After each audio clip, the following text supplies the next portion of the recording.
हम लोगों का सवाल है 93,000 का 10% कितना होगा। तो चलिए इस सवाल को हल करते हैं और देखते हैं कि 93,000 का 10% कितना होता है। तो देखिए यहाँ पर 93,000 है ना, तो इसको इसी तरह से यहाँ पर लिख लेंगे।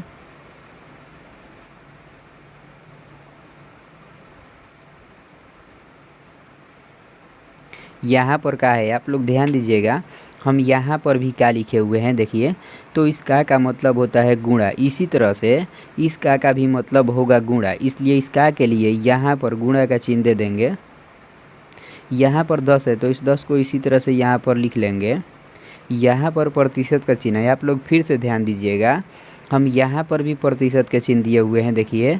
तो इस प्रतिशत के चिन्ह का अर्थ होता है 1/100। इसी तरह से इस प्रतिशत के चिन्ह का भी अर्थ होगा 1/100, इसलिए इस प्रतिशत के चिन्ह के लिए इस 10 के गुणे में 1/100 लिख लेंगे, कुछ इस प्रकार से। ऐसे ही आप लोगों को भी लिख लेना है। तो अब यदि आप लोग यहाँ पर देखते होंगे तो जो इतना पार्ट यह बन गया ना, यह बाटा वाला गुणा बन गया। तो अब इसको कटा लेंगे, तो देखिए इस जीरो से इस जीरो को कटाएंगे और इस जीरो से इस जीरो को कटाएंगे। यहाँ पर 9300 बच गया, तो इसको इसी तरह से यहाँ पर लिख लेंगे।